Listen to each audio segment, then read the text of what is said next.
We met a guy who made $20K a month in his first 3 months of having a porta potty business, having never done it before. Don't throw up.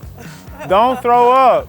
Stop it, stop it. I'm on a hunt to find the best Main Street business in America, and this business was one of the nastiest I've come across. But I think Shep Boy found something. Liquid gold? That is pungent when you open that door. It smells like money. Coming from super humble origins, we're gonna break down exactly how he did it so you can steal his homework, even if you don't know anything about it. In this video, we're gonna cover how you can make more than an NFL player in waste management. Spoiler, he was one. We're gonna get step-by-step lessons from Russell on how to build one of these yourself if you want to. And we're going to break down recession-proof businesses for you to win in any economy. Oh, and by the way, this business is on track to now make millions. But first of all, why this business of all businesses? What do they exactly do here?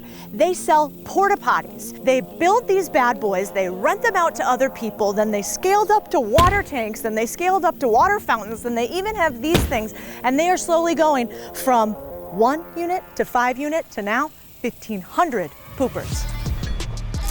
What exactly do you do at Shep Boys?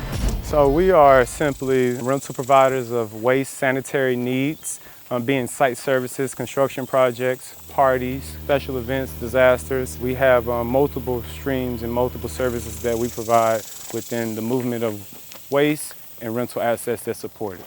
So you were in the NFL, you knew nothing about waste, you knew nothing about porta potties. What made you go, this is the industry? I think there's an opportunity here. So I was playing for the New York Giants at the time, and I was out the night before trash. And my family has experience in the dump truck world, so I have an understanding of tonnage and how things cost. So, seeing all that trash out, it was like somebody's making a lot of money. And then I came back to Manhattan the next morning, and all the trash was gone. So that immediately struck something in me. I called everybody I knew that dealt with waste and all that, and everybody was telling me, hey, I know you see trash, but you need to look at shit. You got a weird group of friends, if that's what they were telling you, but they were right. 100% right, dirty guys. But let's be honest, I want to see how he did it, but I don't think it's normal to make tens of thousands of dollars a month cleaning up in your first job or even get to millions. It's hard. It takes hard work, special circumstances, background, education, and effort are all going to make a difference here. No guarantees in life, certainly not with this. This is going to take that unique blend of work and luck. But let's see what we can learn and what the numbers are. We're going to show her a little bit. So you're going to show me? We got 2 portable restrooms. There you go. I see the vibe, right. So obviously they've used it. Hand sanitizer right here that we replaced. You have your hand sanitizer. You seen the restroom? I'm gonna show you how efficient the equipment is. We have about 100 gallons of waste in there. So as you can see, it's already empty. Whoa, nicely done. You didn't come from a ton. You went into the NFL, but there's a lot of milestones that have to be earned in the NFL. It's not like you get it all in these chunks, and you have a really short earning career in the NFL. So you're like, I gotta make X in 3 to 5 years, and it's gotta last 50 years. 100%. So you kind of are looking forward and like, all right, I got this money, but I kind of gotta protect it, and I need to start something that actually cash flows. 100%. And that's how you got to porta potties. Porta potties. Natural selection. It's actually not that normal. Right now we have about 1,500 rentable items out. 1,250 of these bad boys. Half a dozen of these, couple of these, dozen of these, and a bunch of these bad boys. The cool thing about these things behind you right here now, that 75% of our revenue, it costs me $500 to make 1 porta potty. This is $500. $500, it's just industrial plastic. Then how much is this? It's gonna run you probably about a good $50 to decal the whole side. And how long does it take? It takes probably about a week for it to develop. And we usually on turn, we're getting our money back with 2 to 4 months of renting it out. We got the non-fancy shitters, and then we got the fancy shitters. So this is a flushable unit. So it is controlled by a simple foot pedal. I like that. In essence, it allows us to upcharge. With a standard unit, you're gonna pay $125 for once a week service. And that's gonna be billed on a 28-day. We do 28 days because if you build 28 days, you get an extra month. Adding simple things like a foot pedal, adding things like color. And with these units, by simply being pink, we're on $150. So it's already a $25 upcharge. Love that. These are motorized water tanks. Okay. And so what these tanks are, these are water supplies for temporary housing units. And honestly, this is our highest margin business. And the cool thing about these is that we picked this property because we have a water well. So our where we are right now? Water well. So we have a natural water well, so we pay no water bill. So we charge $225 a month every 28 days to be exact for this piece of equipment. And again, You fill it up once a month? we fill it, but it's a two-way revenue. So again, this is why we get our highest margins with these, because we charge $225 for the actual structure, Okay. and then we charge $1 a gallon for the water. A typical company that's going through 30,000 gallons of water, that's a couple $1,000s a month in water bill. Love that. So we're able to capitalize on that, increase crazy margins, and be able to handle these huge water jobs. How much are you paying your employees to do this? How expensive is labor in this? Labor actually for us is not crazy, because we're able to service so much with just a lot less work. If I was doing, let's say, $1 million in revenue, it's gonna take me on average with the restaurant, it's gonna take me probably about 35 employees. Yeah. With us on the waste side, for every $1 million, it's about 7 to 10. They're not skilled trades, right? Non-CDL drivers. Yeah, that means that they don't have to have a special license that's more expensive to have. You don't have to have special licenses on the truck and bigger and more expensive Our retention trucks. rate is way higher. We're not handicapped by CDL, selective, permanent drivers. Because they have a lot of optionality. have a lot Your of guys, options. you take good care of them. They probably don't have a ton of skills. You pay market rates, maybe slightly above, and you keep the guys for a long time. Our guys on average, everybody on the payroll does about $1,000 a week. We give them all the instruments, all the tools and resources so they can do their job as efficient and as clean as possible. Honestly, the more I meet a lot of guys in the trades too, they're like, you would have to pry my cold, dead body back into a cubicle in an office where I had to wear a suit and a boss was over my shoulder all day. 100%. They're just not into it. So when you were first starting out, year one, if my numbers are correct, you did something like $6K in revenue in the first 1 or 2 months. Yeah. Then you scaled to like $12K, month 2 or 3. Yes. Then month 3 or 4, $18K in revenue. And then eventually got to a point where doing millions. Okay. Is it that reasonable to think that if you have the porta potties, plus you go out and you get some commercial contracts, that you can start making real revenue like that inside of the first 90 to 120 days? 100%. I mean, we got to close $1 million in revenue within our second full year of business. Wow. With no experience. We did our part to generate revenue. Yeah, that's the part people always mess up on. Like, That's it. how do you get your first client in this business? Word of mouth is probably one of the more organic ways, but I would say the second thing is association. So when we deal with the multifamily developments, the hospitals, they all have associations that they're part of. So we reach out to associations, we sponsor, we donate. The number one thing I would say is that when we did our research on the industry and how people built sales revenue, people were doing it with no internet presence. So even in our third year of business, we are the #1 reviewed portable restroom company in the city of Houston. Nobody understands the power of reviews. We did this video where we basically broke down all of the ways. I think we broke down like the 10 best ways that my companies get reviewed. This is my service companies. It gets like 100,000 views as a video. And my other ones get 1 million. And it's like, man, if you guys only realized that if you have other people say nice things about you, your business will never suffer from clients. And if you treat your first client like it'll be your last client, then you will always have referrals. Always. And the 2 R's are the thing that's referrals and that's reviews lead to revenue. And revenue leads to money in your pocket, and yet nobody understands the equation. No doubt. Let me give you some inside tips. Sometimes I have my best ideas here. Couple quick tips. If I was going to use social media to scale this business, here's what I'd do. 1, social media is non-existent for these businesses. Do something fun. I would play around with short form videos like this on TikTok and then do a ton of SEO with local hashtags like Houston, like downtown Houston, like Galveston, get really specific. And I would make these fun and funky. 2, I would use a Facebook page from the local community and the construction communities and individually target all the clients on Facebook. Facebook may seem like just for old people, for you guys watching on YouTube, but actually the old people are probably gonna be the ones that pay you. Third thing that I would do is I would use a localized SEO service. This is a little technical, but basically making sure that on the internet, in every single community, your service comes up as the top one. Okay, shut the door, Tanner. I got some business to take care of. And it just drops water. Fresh water, you can drink that water. One of the parts of my job is getting to talk to people like Russell, people bringing dignity back to Main Street and boring businesses so both you and I can steal their 10,000 hours. And as a business owner, things get wild fast and stuff can start to fall by the wayside. One of the first things to go, I think, is mental health. That's why I have a therapist, why we pay for consultants in our biz. Why not hire a pro for your mind? Now, I'm all in on therapy because it makes us stronger, not weaker. I use BetterHelp, who is the sponsor of today's video. Therapy made easy. fill out a questionnaire that'll help them find you the right match, and then you get paired with your therapist, usually within 48 hours. They have 30,000 licensed therapists, and if the first one isn't a fit, no cost to switch. Life is busy. I need my therapist to work on my schedule. They do. If you think you might benefit from therapy, you can learn more by clicking the link in the description, plus get 10% off with your first month.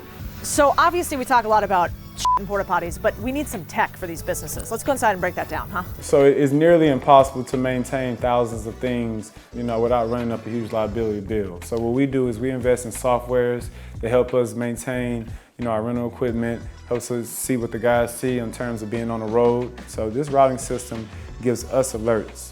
So we put in what we want alerts for. It can be simply a guy goes a mile over the speed limit, a hard turn, a hard brake.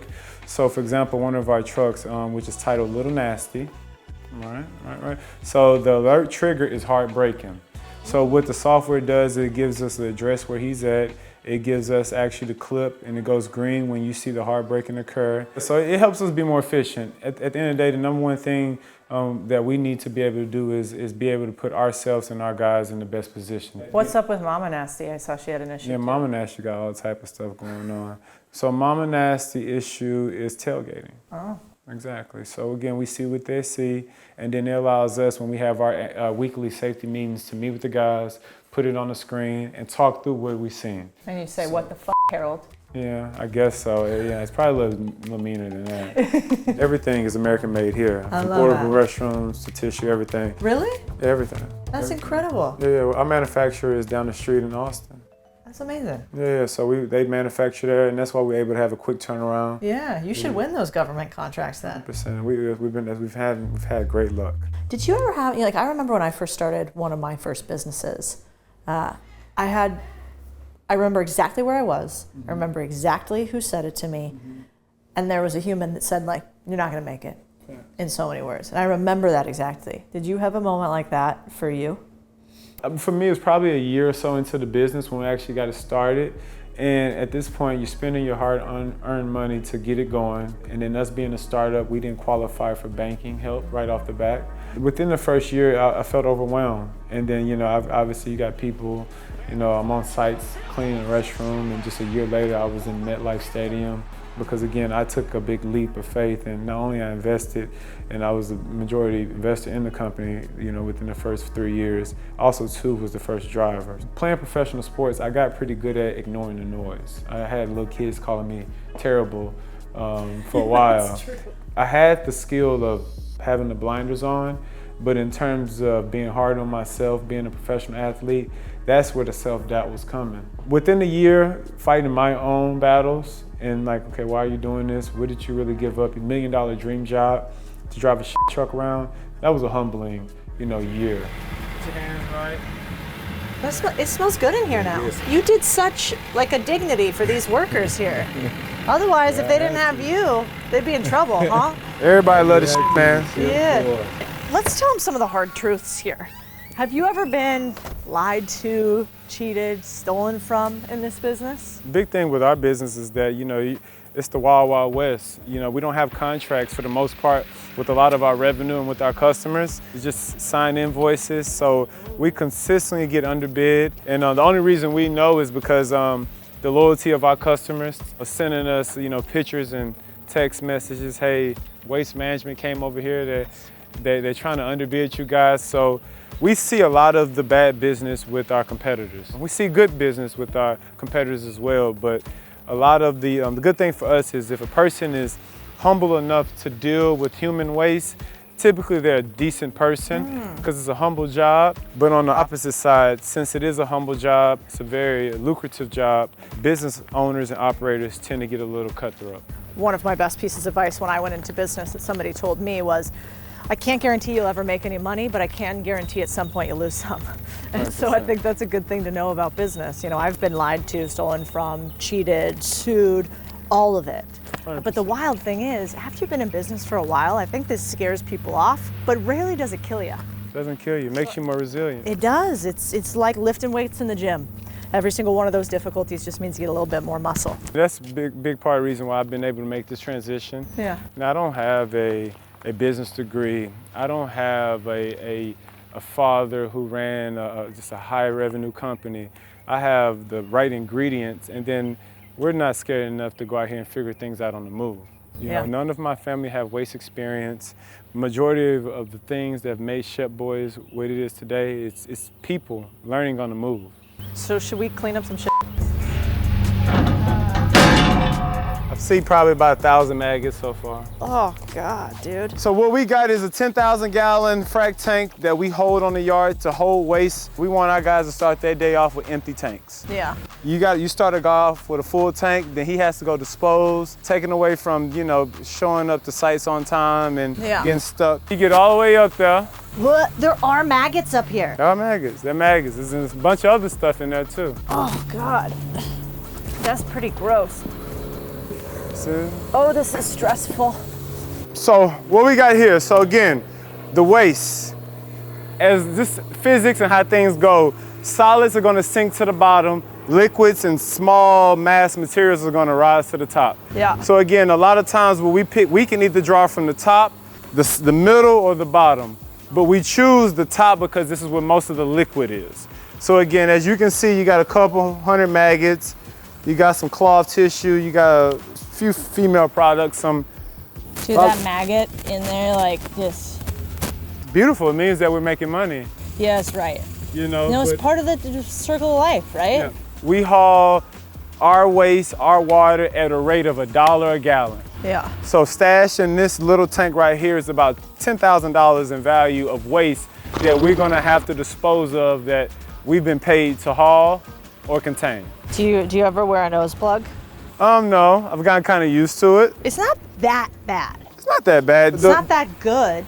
It's not that good, but the dirtiest, the nastiest smelling waste is grease. Grease makes shit look like Fiji water. Wow, that seems like that would be tough to do. Yeah, well, you know, shit, piss is natural. It's actually considered true. a non-hazardous waste. There's no way they can classify human waste as a hazardous because it comes from us. It's the reason why we're able to be inside of a residential, inside the city limits, because we haul non-hazardous waste. The way you become an official Shep Boys employee is you have to get showered with waste. No. And it happens by accident. No. It's not on purpose.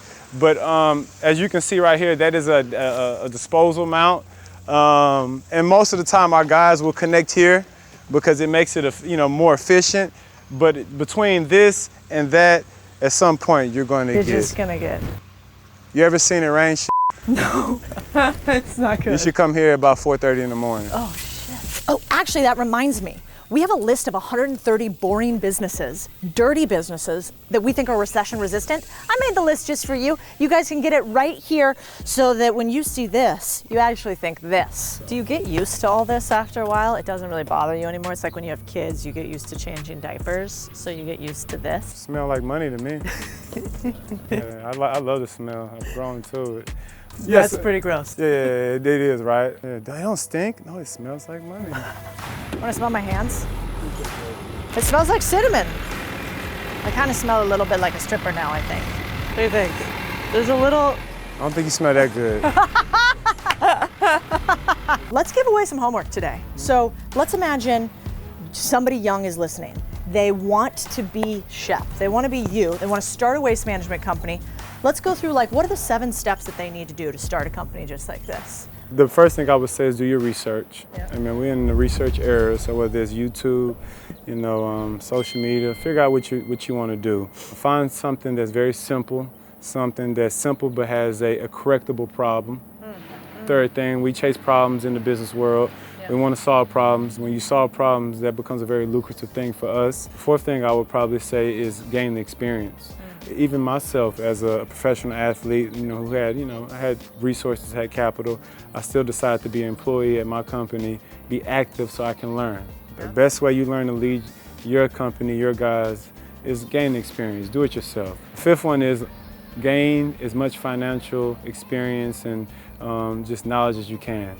Banks, you gotta figure out what banks are looking for. What's the criteria? Cash flow, margins. Chase could deny you, but you can find a local banking business system that'll support you. Sixth thing I would say is minority certifications. We're in the space right now where we're seeing The minority just doesn't look like a black and brown individual. The minority now are women-owned businesses or people with disabilities.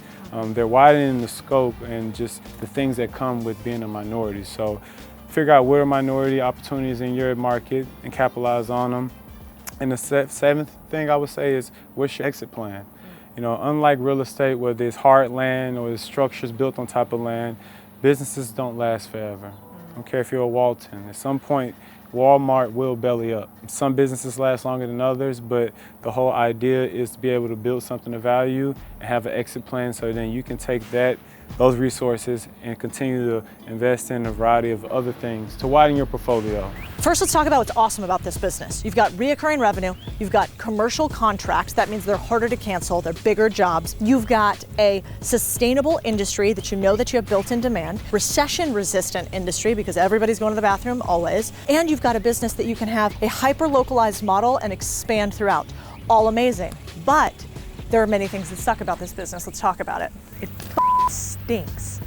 Obviously, we're dealing with human waste. So the number one thing is you cannot be queasy. The second thing that sucks about this business is look what's happening here. Do you see the paint coming off my face as it's sweaty outside? This is a hard, manual intensive business. Third thing about this business is anytime you're dealing with unskilled labor, these guys come and go quickly. They don't often stay and there's a lot of problems. The other thing that's tough about this business is there's expensive equipment like trucks that cost a lot of money that you might need to have in the beginning or at least be able to rent them. Those are some of the biggest things I see. You tell me in the comments what else you see that's awesome about this and it stinks.